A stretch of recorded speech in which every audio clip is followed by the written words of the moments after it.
Okay, hello everyone. Here I want to provide the tutorial on how to create a Google Chrome shortcut on the home screen on an Android device.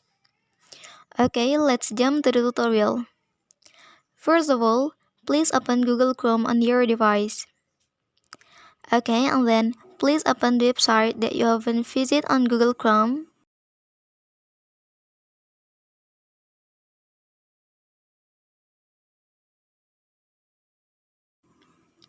After that, please click the option in the upper right corner. Well, and then here you can select Add to Home Screen. Okay, and then click once again. And then the shortcut was successfully added to the home screen of your device. Okay, that's the tutorial on how to create a Google Chrome shortcut on the home screen on an Android device.